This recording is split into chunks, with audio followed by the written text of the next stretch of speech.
story and the update. My name is Dako Tsunami, and it's the point of view. And as usual, we come up with a national issue. Today, we're dealing with the national, basically, though we also highlight societal ills and trying to create a balance. And at some point, get you to weigh in on the subject matter and give us your point of view.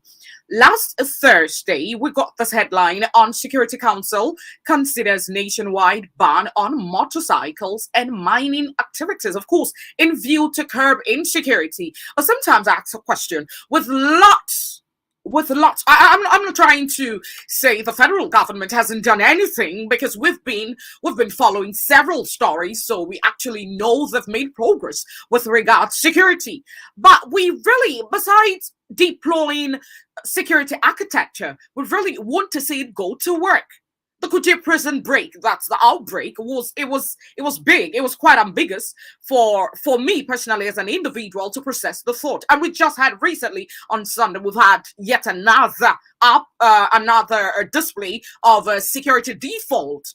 Yet in our country, Nigeria, the 2023 polls are in view. Several persons, and I recall at some point whilst following INEC and its statements, security was actually brought to the fore as a major pointer towards, or it stood as a risk factor for the 2023 elections. So this morning, joining me, of course, I have my guest as we're going to look at the nationwide ban on motorcycles. But recall I stated that there is an update to that story, but I'm trying to get the balance, because right now I have not gotten concrete confirmation. There are some major sites I tried to get information from, and I'm waiting on that side. However, we still have yet another print media reporting on an update concerning the nationwide ban on motorcycles. But we're going to look at it from various angles. But let's get my guest on the phone line, and then let's get into the conversation this morning. I don't know how it's been with you, but I think at this point, it's not been overtly religious or Christian, but by virtue of a profession of my faith, I'll say God has been good to my household. I tell you the truth, because there's so much happening in the country right now. And let's get hello. Hello, good morning. A very good morning to you, Comrade Chris Wosu. You're my guest today. Welcome on board The Point of View. Thank you very much. My pleasure to be around once again. All right. Of course, you know what we're talking about. But before I get started, we're going to look at it from various angles. We're looking at the Security Council considers nationwide ban on motorcycles and mining activities. This news actually broke out on the 21st of July. That was a week ago. We have an update, just as I was saying before you came on board. We have an update, but I haven't gotten concrete reports with regards to that particular update. So we're going to leave it on the surface level, but I'm going to take it off this way, so kindly listen. The National Security Council on Thursday announced that it is considering a nationwide ban on motorcycles and mining activities in the country as part of its strategy to curb terrorist activities, checkmate loopholes, and cut off their sources of funding. This was the outcome of the meeting presided over by President Muhammadu Buhari at the State House in Abuja. But I take a pause on that particular thought. I'll get back to it. But I want us to look at unemployment, because before some decisions are taken, various options should be brought to the fore, and we should look at different angles to this particular solution of the emerging problem. Now, let's look at unemployment. Unemployment, actually, to the layman, refers to the share of the labor force that is without work but available for. They are available for and are seeking employment. Let's work with Nigeria. Nigeria unemployment rate for 2021 was 9.79%. 2020, it was 9.71% and an increase of 1.18%. Unemployment for 2019 was 8.53%, 0.07 increase from 2018. And Nigeria unemployment rate for 2018 was 8.46%, a 0.07% increase from 2017. Now, looking at the Okada ban, we got this report. Lagos to lose 4 billion billion naira daily to traffic snarl as security operatives clamped down on riders. That was Wednesday, June 1, 2022. We got this report that Lagos began a clampdown on Okada riders in the state in 6 local government areas beginning June 1. Analysts are divided over the cost and security implications of the ban, with some saying that the state stands to lose as much as 4 billion naira every day due to the ban, and others said the ban was long overdue because of the security challenges it poses. Now, also, there are some Nigerian states that have actually prohibited commercial motorcycles. We have Akwa Ibom, we have Enugu. The Enugu state government announced the ban on Okada in 2011. We had Kaduna in 2014. We had Lagos and the likes. Now, over to you, Comrade Chris. We're trying to balance unemployment with the Okada ban. What do you envisage? Though some persons are speaking, as we build on in the conversation, I'll bring it in, I'll chip it in, so we weigh into several other concerns. Let's get your view. Well, thank you very much for the question. And I think to begin with, I think it was very thoughtful that you began with the inflation and the unemployment, situation in the country. Yes. And for all the years you mentioned, it's obvious that what we have kept witnessing is an increase in the unemployment rate, exactly, even when the situation had not become as dire as it was or it is at the moment. True. Now, considering that, every policy of government, has a negative and positive effect. Now, for a government that is purposeful, for a government that is very considerate in applying policies, to drive the business of state, you need to consider the minuses and the pluses. And then where the pluses, towards much more above the minuses, then you can go ahead. But where the such policy will aggravate an already bad situation, then I think it would be a no-brainer to even contemplate, going ahead with such policies in the first place. You did make mention of states where, use of Okada as it is addressed locally and motorcycle transport, but for transportation and other purposes have been banned. I think we need to take adequate notice of the fact that in most of those states, it wasn't a holistic ban. It is a collective ban covering mostly certain troubled areas or urban areas where crime had been on the increase. But I have a different opinion altogether. If you ask me, I am persuaded that people who use motorcycles for legitimate means, people who use motorcycles to fend for their families, are far much more in number than those who use it for criminal purposes. That being the case, I do not think that any designing government will consider a blanket ban of use of motorcycles as a policy in the first place. And let's not forget, for the Minister of Interior and the Minister of Justice, yes, and the Minister of Police Affairs, to even have the audacity to face Nigerian to, mold that circumstances in the first place, is the biggest admission of failure on the part of the present government in terms of ensuring security of lives and property, which is actually the cardinal, responsibility of every responsible government the world over. When a government fails in that direction, then it is finished. That is the way I see it.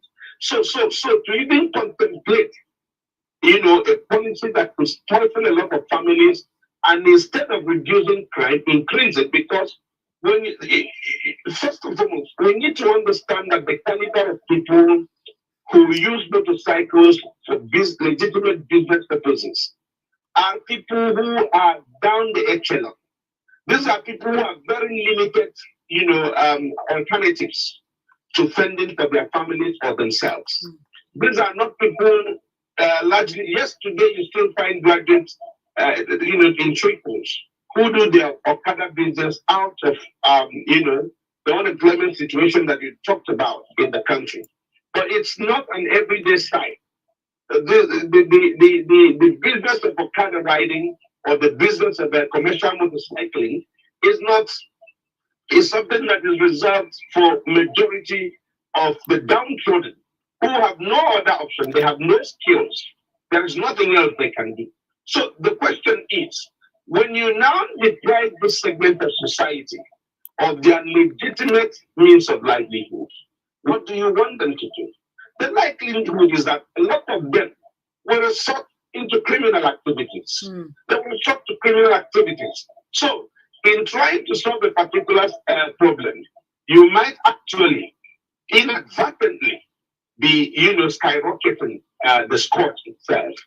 For me, government should think about creative ways of handling the security challenges that is enveloping, sadly, that's the word, enveloping the entire country.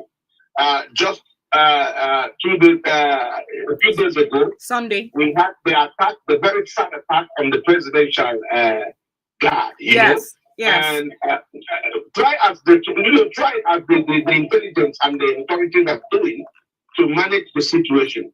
At least it has come to public knowledge that there were casualties. True. And it's a very embarrassing scenario. And when you look at the whole thing, my argument is even entirely different. Will the proposed ban on motorcycles, even nationwide, if carried out, stall the attacks? I do not honestly think so, and I said that with every sense of responsibility. I give you an example. If you ban motorcycles today, obviously there's no magic wand by which you will cripple the terrorists, from using the ones they have, since they operate in the bush. They already know that their business is illegal. They know they are criminals, they are terrorists, they are bandits. So even while using the motorcycle, they run risk. If we had an effective security apparatus in Nigeria, if the military are competent or is competent, if the police is competent, if the Navy is competent, if the Air Force is competent, and we have a political leadership that has the political will to deal with this situation, Dako, I can assure you that this situation wouldn't take more than 2-3 months to actually diminish. And when I say that, it's not out of ignorance, because we had a very dire situation in Anambra State where you are right now. In fact, 3 months ago in Anambra State, you don't go to certain areas. You don't dare, because they have been overrun. They have been taken hostage. Traditional rulers left their domain. This is public knowledge. Some of them ran to Lagos, and those who couldn't go to Lagos or Abuja ran to live in Oka. People evacuated their parents from the villages, from the communities. It was that bad, and I can assure you that there's just a little difference between the situation that was obtainable in Anambra State 3 months ago from that which is obtainable anywhere in the Northwest today. The only thing is that the modus operandi of the criminals differ. Now, Anambra State elected a governor who had the political will, who had the creative ability to effectively fight that insecurity, and who knew and understand that very little progress can be made without security of lives and properties. And then he went to work, deployed strategies, encouraged the security agents, made complementary, arrangements. And within just 2 months, 3 months, people are confident in Anambra. Life is gradually returning to normal. Most of the troubled communities, including mine, I can say that I am from Ozubo, and my community was one of the most troubled communities, even though it wasn't in the news as it should be or it ought to be. But I can tell you that I am not at home presently. I've been away to Lagos for some time, as you know, but I monitor things every day. And the report I get is that things are getting better. To the extent that even with the sad incident in the Mudi area, Mudi area last week, Yes.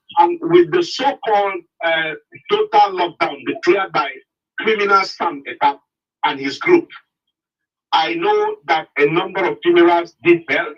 Some were afraid they still postponed theirs, but specifically, I know 1, 2, 3 that held, even in my community. This wouldn't be the case just 1 month ago. That is what effective governance can do. That is what a competent political leader can do. So actually, this talk about banning Okada, banning motorcycles, banning mining activities is actually, to me, it looks like, an incompetent political leadership trying to punish another segment of society for its failure. For crying out loud, you were elected to protect the people. You were elected to guarantee the safety of life and properties. If you can't do that, the honorable thing to do is to resign. If we have gotten to a stage where even the seat of power is no longer safe, we've gotten to a stage in this country where the bandits and terrorists are now threatening to kidnap the president. This is common public knowledge. Yes. And you cannot say that this threat cannot be carried out, because even in the same briefing that you referred to, Aregbesola made a statement that is a catalyst of the trouble with the situation we find ourselves in. What was that statement? He said, while giving an update at that same briefing, about the Kuje prison threat. Yes. He said that some of the security agents who ought to have repelled the attack were culpable. Culpable because they had information, prior information. They had intelligence that this attack will happen. But according to him and in his words, the attacker succeeded because there was no will to act. Yeah, true. There was no will to act. Yeah. So you underline that statement. I thank Aregbesola for coming clean for once and telling Nigerians what it is and the way it is, instead of trying to dribble us, as has become traditional with several government officials and all. So, if there was no will to act, I think what is more incumbent than thinking about mulling the banning of motorcycles and all that is for the political leadership, for the president and his men, for the kitchen cabinet to sit back and ask themselves, why was there no will to act? Could it be because you can possibly blame the security agents? For example, if I had a pump action as firearm and somebody is going to, with the same ability and proficiency as I have, is going to confront me with RPG, it will be tantamount to embracing suicide for me to attempt to keep pace with the attacker. So if I am not fairly armed, and I know that the attackers or the assailants are better armed than myself, for crying out loud, there is very little anyone can do. And this is something at the time Nigeria is on all fours. What do I mean by that? We've gotten to an era where our revenues no longer can service our debt. And this is something that we were shouting. When these roads were being taken in droves, they tell you every day we are borrowing to service to build infrastructure. We are borrowing. There's nothing wrong with borrowing, as long as you're not borrowing to put to plow into recurring and all that. And I've always asked the question in most of my several outings. It is not just about borrowing to build infrastructure. What is the cost of the infrastructure you're building? Is the cost right? Somebody made a verifiable revelation about, for example, the light rail project in Lagos compared to another one that is being built in Djibouti. And we saw the differential in costs. From that analysis, it was discovered that the cost of the light rail project being built in Lagos here was almost 4 times the same cost being charged in another country by the same contractor that is handling the project in Nigeria. These are the problems of the country. So it's so that we're talking about this at the time the nation cannot even service its debt, not to talk about meeting other responsibilities. Is a sad one indeed. And you could see things are getting even tighter for the state. I tell you. Because there is nothing to share anymore. So if your state if your state is one of those states where you don't have a creative governor who knows what to do, then everybody is in trouble. Oh. That is why some of us are supporting our governor, because he knows what to do. As a professor of economics, he saw this on time. Even from the fringes before he became governor, he was planning, and he has shown that, yes, I am aware that these things will be like this. And that's why we're giving him all the support, because where others are having serious challenges, he appears to be making progress, which many are not seeing at the moment because it is still at the planning stage. But I think that is the kind of creativity that we need to see at the national level. Yeah, that's the kind of objective and prudential leadership that we need to see. For example, if you see a government that will succeed, it has to start by doing the right things.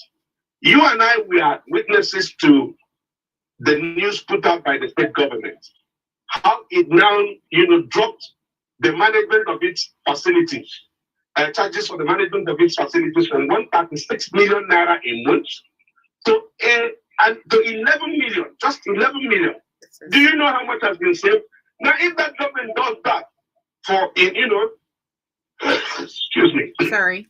Excuse me, I'm down with cold. Sorry. Government does that in a number of areas, you would have conserved reasonable quantum of funds that can be put into better use. True. And so that is why even when we are facing these gluts, Anambra appears to be succeeding in the fight against insecurity in the state. So the federal government should ask Anambra State, what is it that you're doing? Yes, what is it that you're doing that we're not doing? Let them share ideas, because it's very annoying. For my rounding up, my take is that this, talk or thought about banning motorcycle use across the country is a no-brainer that should be perished immediately.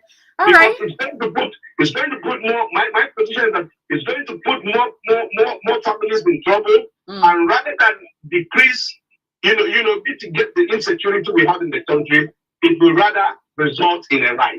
True. No doubt. Several Nigerians, of course, share same thought with you. But before we continue, you can follow us on our social media handles: Facebook, Twitter, Instagram, YouSocial, and YouTube at Omega 101.7 FM to be part of the online community. And also talking about being part of the family, the marketing crew of Omega 101.7 FM is on its outreach today, the 27th day in the month of July at Onkwo and its access. So reach out to them for questions, inquiries, suggestions.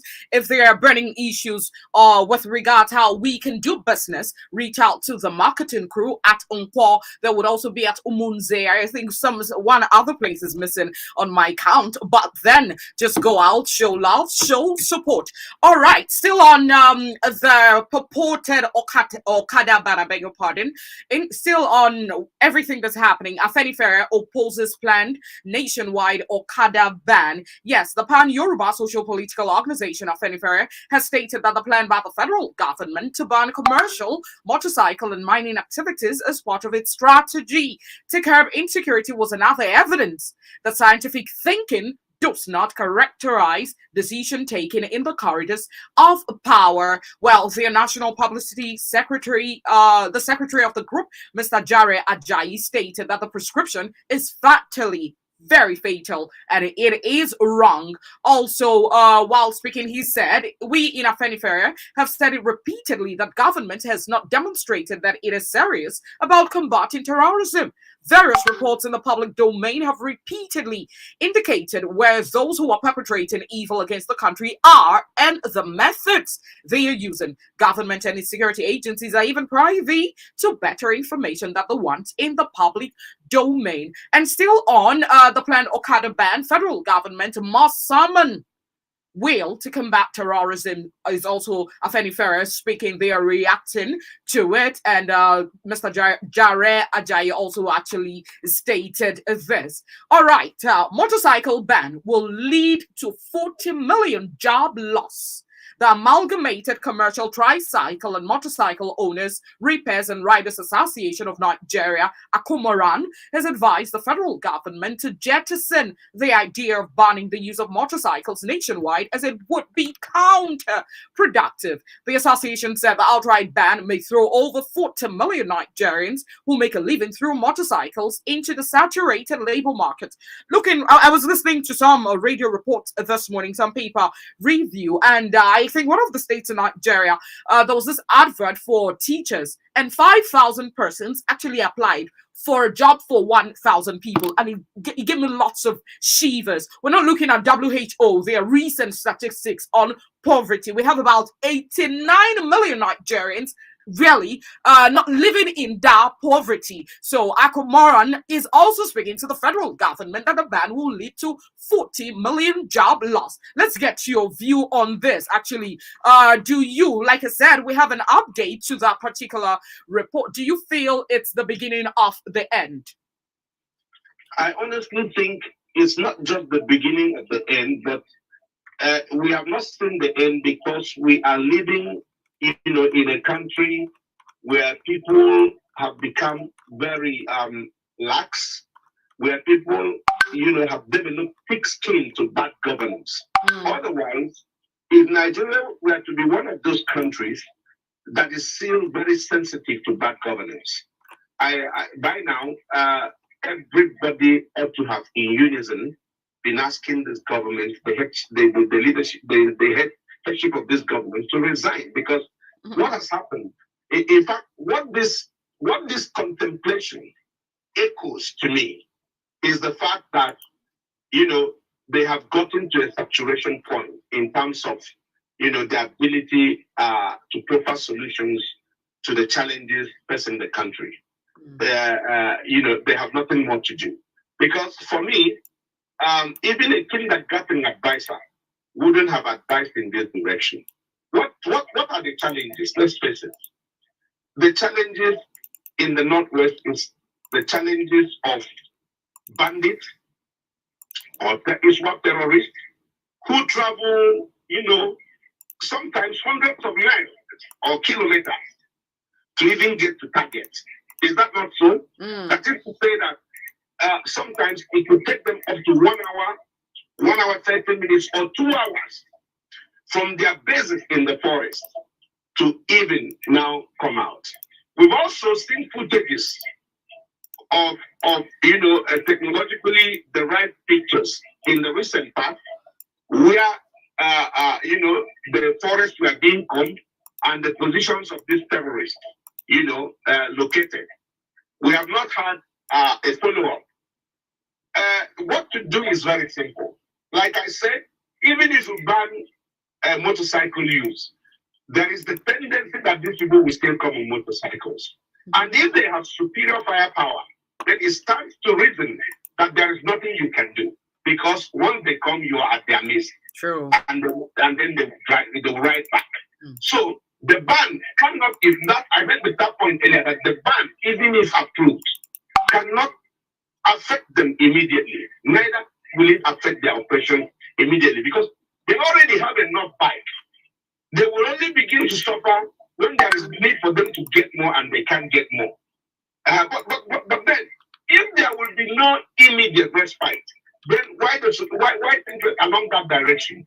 I should think that the federal government, I agree totally with all the reactions you did by the Afenifere, by the international organizations, the reactions will be the same, because like I said, this is a no-brainer. What the world expects in modern, warfare, or in modern situations where we have the kind of challenge, where we're having the kind of challenges that we're having at the moment, is to deploy technology to fight this scourge. For example, 3 or 2 days ago, either 3 days ago, we saw a newly released video of some of the kidnapped train passengers. Yes. Being flogged somewhere in the forest. Mm. These videos were made. These videos were released. We have also had some intermediaries speak on national television of how they constantly liaise with these bandits. So it beats the imagination that with all these things, a government at the federal level is still finding it very difficult to fight the scourge. Dako, if I want to be very frank with you, in terms of my individual belief and opinion, I want to believe that what is lacking is the political will to deal with the situation. It is not nothing else. It's just that the present political leadership, for whatever reasons that I cannot fathom, do not have the political will to tackle the insecurity we have in the country. And I made the point to someone, you cannot return people who have not risen to the situation for far too long and still hope to make progress. If what it will take you is constant change and constant encouragement of the military, constant, training to be able to arrest this challenge, then so be it. But we're not saying that. What we have seen over the years is what I describe as reward for indolence. People fell in their given responsibilities, and instead of there to be consequences, they are pampered in most of the situations, tolerated for far too long before something is done, if something will be done at all. And by the time things are done, the competent people who can handle the situation, are not there. These things, for example, we had a military under General Ihejirika, and within months, Nigeria was at the verge of overrunning this insurgents. You were there, I was here. So, but what happened? These same elements who had made it impossible for this situation to be nipped in the bud, alleged ethnic cleansing against the general. And one way or the other, one conspiracy theory trailed the other, and the man was removed. Where are we today? Today, we are at the mercy of terrorists. But I can assure you that if we have a government that is determined to fight the scourge and that has the political will to do so, with the assistances that we can gather from countries which are willing, we have had situations where some countries have actually offered to help Nigeria, and they are coming to this country, and they made progress, but they were not given the leverage to operate, and they left. Okay. So the point is, it's very clear. We have a president who does not have the political will to deal with the security situation for reasons only he could divulge. Because I'm not God, so I'm not in his mind.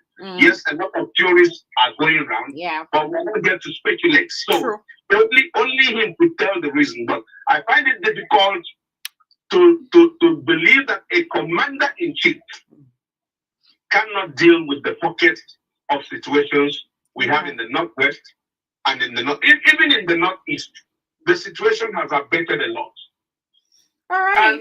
And if you look at it, you will see that that abatement was achieved as a result of the cooperation of the governors in some of the troubled states, with the authorities. If the governors, who are ceremonial chief security officers in their respective states, could energize the security agencies enough to deal with the situation in their states, I do not see why the federal government cannot do the same at the federal level. All right. What I think is the political. All right, and as often, I'd like to take a breather and we get connected with the audience. I've been calling. I know lots of people want to weigh in on this issue. We also have some text messages, so let's go on a quick break and let my guests take a chill and listen to your submissions. To be part of the conversation, dial 081 5101 7777 and 090 71 12 1017. Please make your submissions known in a civilized manner. Put off emotional and all ethno-religious sentiments. Make verifiable claims on this platform. Respect the views of other callers, and 2 minutes is given to every caller. Each person is entitled to only one call to enable others to participate. Point of view, airing your views for the transformation of our society.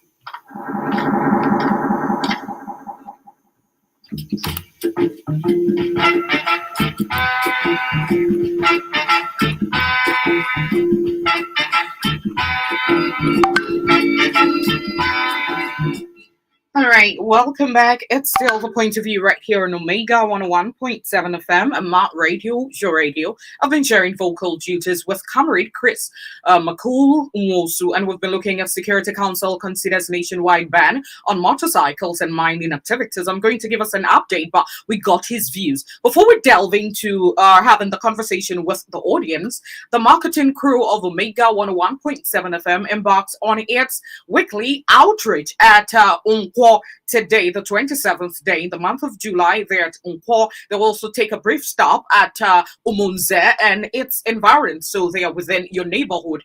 To get to make inquiries, suggestions, business, reach out to the marketing group today at Unkwo and its environs. All right, we'll have a message here from Ozo Francis.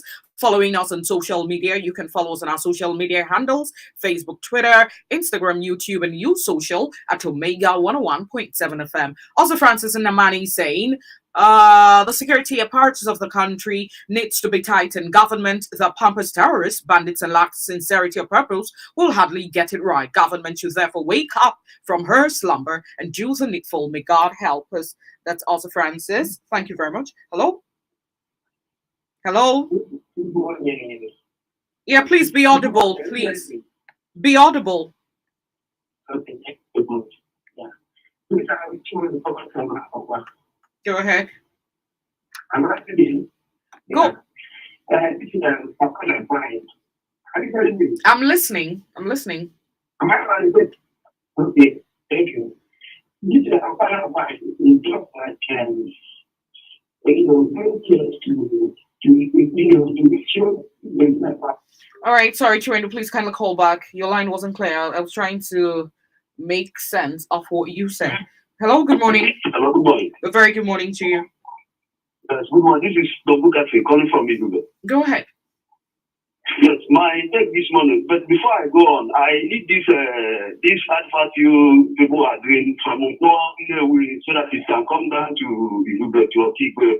All right. Part of Imo State. Okay, thank you very much for that. Thank you. We'll reach out to you. Okay. So my take this morning is that if not hate speech, I would have said something that will look embarrassing to the federal government. Please don't How say. could they say they will stop motorcyclists or Okada riders? They have told us that this insecurity or the people putting on these attacks on Nigeria are not Nigerians, that they are from our borders, neighboring borders, Chad, Nigeria, and other places. Then what we are asking is that why our borders are being porous? Can they occupy those places? I listened attentively when our guest was saying that it takes 2 hours to drive from that place to this place. But coming down to this southeast or southern Nigeria, you will see checkpoints here and there. From here to here, checkpoint. From here to here, checkpoint. If not that, the town has already told them to stop all these checkpoints, that it is an illegal extortion they are doing. They would have been mounting checkpoint. Why didn't they mount checkpoints for that northeast? All these things, issue concerning northeast, they are bringing it to other parts of the country, just to weaken the other side. Let them ban that Okada riders in the northeast where these things are happening. Now these people are invaded. They said they are not Nigerians. They are from this place. They are from that. Since they know where they are from, why could they block our borders here? I'm not in support of this banning of Okada rider. If it will increase insecurity more. Okay. Because many Nigerians are feeding from that place. All right. So stopping in them that place is just like causing more problems. Thank you and God bless. And bless you right back. And please kindly let us know if you need the marketing crew to be within your neighborhood. We would appreciate it. But they are presently and currently at Onko. They will also stop at Umunze and its environs. So if there are questions, please reach out. We have Onyeze Gratis, DJ Grant from Lagos State. National white ban of motorcycle. What happened to the motorcycle dealers in Newi? What are they going to do with their investment? That's a wise what would I say, contribution. Hello. Good morning. Good morning, Dr. Kalami. Good morning to you, Achipa. Yeah, Achipa from Nigeria. You're welcome. You see, the cost of insecurity. I guess really that telling us that place they need to come want to get to their point where they will do their own game. But now, they have taking point in Eastern region here. Why can't they mount taking point? I learned that they bought helicopter, fighting jet, all these things. Why don't they use it and checkmate these people? Okada banning will increase more insecurity in everywhere. And you see, that the motorcycle mechanics, the Okada rider, they are going to be punished for that. This is what to tell. Let them try and revive our factories like NNPC. All these people will get people to get work. Please let them not buy Okada. Okada is very necessary. Let them go and buy the regions that use Okada to. Let them segment the people who use Okada in another region to do their own thing. Not banning Okada. Thank you. All right, thank you too, Achipa. We have this message from Chibuzo from Achina saying APC government has failed us and they are now looking for an excuse to ban Okada. Banning motor cars will be their next agenda because bandits also use it. Chibuzo from Achina. I just want to merge the messages and the calls. This one here says the proposed ban on Okada business has its pros and cons. Honestly, it's a known fact that some miscreants use motorcycles in their nefarious operations. However, the disadvantages from the ban far outweighs the advantages. The rise in unemployment level, hardship, and poverty make the ban unnecessary and will, in fact, further fuel insecurity and hardship. Many Nigerians make an honest living through Okada business. An outright ban will put them out of business, thereby compounding unemployment problem, and this would ultimately lead to hunger, poverty, and general creation and employment. Then, why worsen the situation with Okada ban with no alternative employment for the commercial motorcyclists? This is Musu MC and Diawa. Good morning. Good morning, my sister. A very good morning to you, sir. Yeah, Daniel, I will know like 30 miles. I come from my village, Go ahead. Banning of Okada. Let me tell you a story that happened on Saturday. A man with 4 families, he drives his Okada. He uses Okada as his business. Want to sell his machine, the only machine, to go and the one who's operation, to go and operate on the one eye. They bring it to one man to buy another machine for him, so that he will sell the one that he's using to go and take care of the wife's health, which the man did yesterday. He bought another new machine for the man and he sold the one that he was using for the Okada business. And that was the only thing the man, when he was about 50-something years old, or just 50, no, close to 50. Now, you buy this Okada. Such man, what are you expecting him to do to take care of his family? That Okada business is the only business for now, we can do to fetch for the family. Even that can be able to do it. If it's possible to do that, then think that what is going to happen. Please, I plead to our governor. You are going to do well. Take the institute for what they are doing. By steps you've taken, we know Anambra will be saved.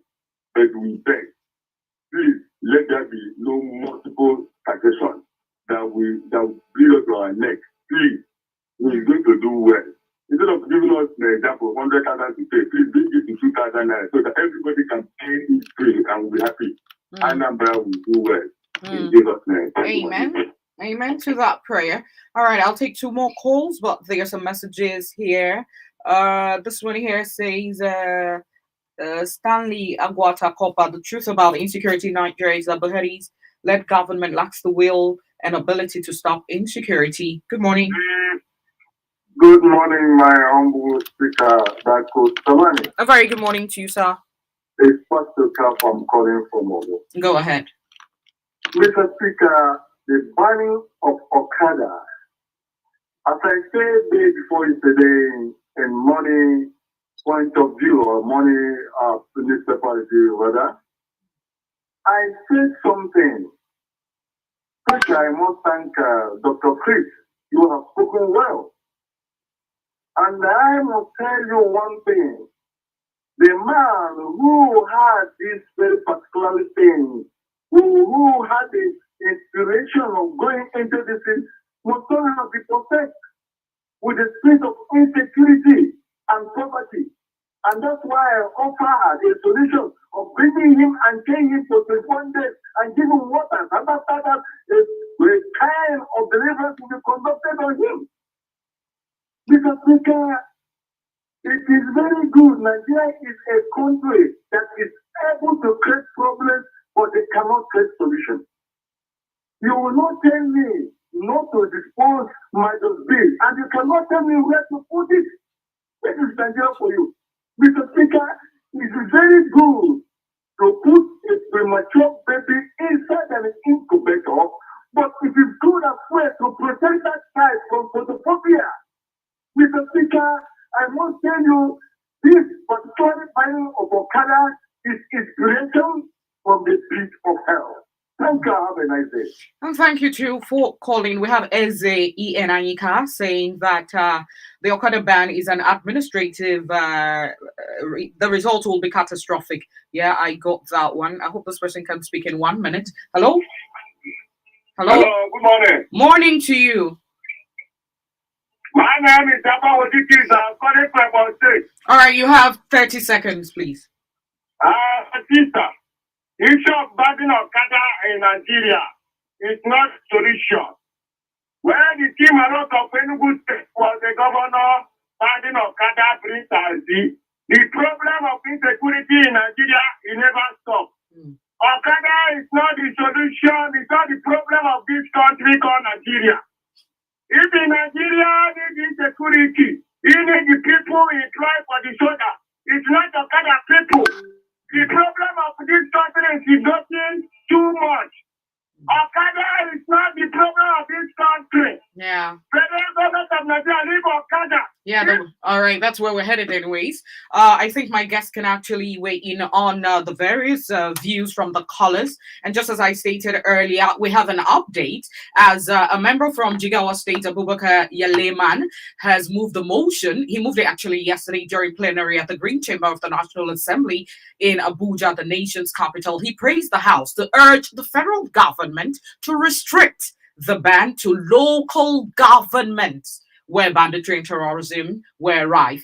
Also, the marketing crew of Omega 101.7 FM are on an outreach to sensitize, just as we got commendations to come to Imo State. We'll look into that. If you're within Onkwo, Umunze, and its environs, the crew will reach out to you. So for questions, anything you want to talk about, to do business, the marketing crew are available. Get to Onkwo, Umunze, they'll reach out to you. All right, over to you, Comrade Chris. Yes, it's you know, the reactions are as expected. Yes. Even if that would not support this a line of thought, because obviously it's going to you know, create more harm than good, and you don't try to solve one problem by escalating another. True. So I am not surprised that Nigerians appear in unison against you know, any possible ban on Okada. I don't have a problem with ban on mining activities where the bandits have taken over. If that is what can be expected to make room for security agencies to storm the place, well and good, because even in situations of war, sometimes you need to issue an evacuation order or evacuation order in certain areas to make room for operations. If that is the kind of thing we're talking about, no problem. The same also is applicable to banning the use of motorcycle within some hours and within some vicinities. That is also, and when you do that, it's not always a continuous exercise. It is a time-bound exercise that allows and enables a prepared security architecture to now weigh in and then deal with whatever the situation is. For example, in Anambra, there are areas where after 6 p.m. you're not expected to be seen on Okada, even though people still flout it, and the governor has not killed anybody, and yet the security agents are doing their work with a lot of understanding. So if we are talking about isolated bans, within some time frame to allow security agents to ensure that innocent people are not affected, that can be accepted. But as I said, and like we have heard from most Nigerians, mulling a compound ban of Okada use across the country is actually the strongest admission by the federal government that it has lost it. It has no solution to the insecurity we are facing. And like I said, it has gotten to a saturation point, and even the federal government itself needs help at the moment. Luckily for Nigerians, we are just about 7 months away or thereabout to an election. And I can tell you that if Nigerians rise to the situation and go for people with capacity and competence to do the job, once you elect a competent leader, you will see these things begin to drop even before that leader takes over. So that is why it is imperative that Nigerians must not toy with 2023. I have made the point severally that Nigeria is ailing. So Nigeria is too ill to be bequeathed to anybody who does not have the energy to govern or the energy to do the job. So Nigerians must be careful, because the worst thing that can happen to this country is if we do not get it right during the next political leadership recruitment process, which will happen at the national level on February 25, 2023. Yeah. So I am not expecting much from this government.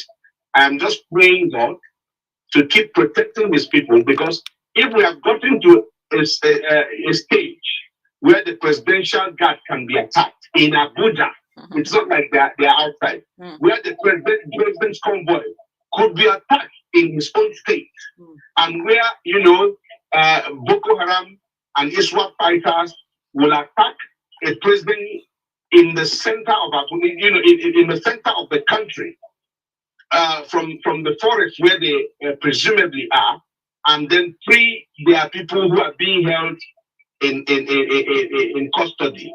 Then I think Nigeria has had it up to here. Exactly. And only God, can weigh in on the situation. All right. Because we appear to have lost it completely. So it's a very sad scenario. It's a very sad,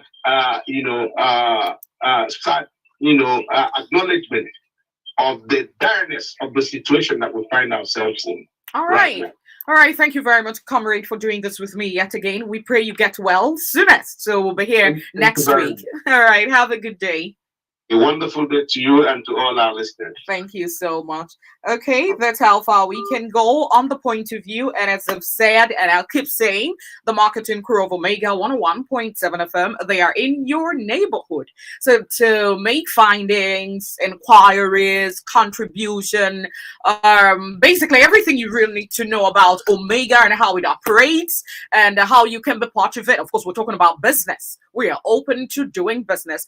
Connect connect with the marketing crew at Encore. Today is the Encore market, and today 27th. There'll be a brief stop at Umunze and its environment, so they are within your neighborhood. If there's anything you really want to know, even as we make progress to some other LGAs, yes, please let us know. Reach out to the marketing crew. The point of view makes a return tomorrow, and tomorrow, quite interesting. Not to worry, we have our table full. We have something to talk about that affects us. Everybody. I slept without lights yesterday, so it affects me too. We're looking at the national grid collapse tomorrow. Good morning.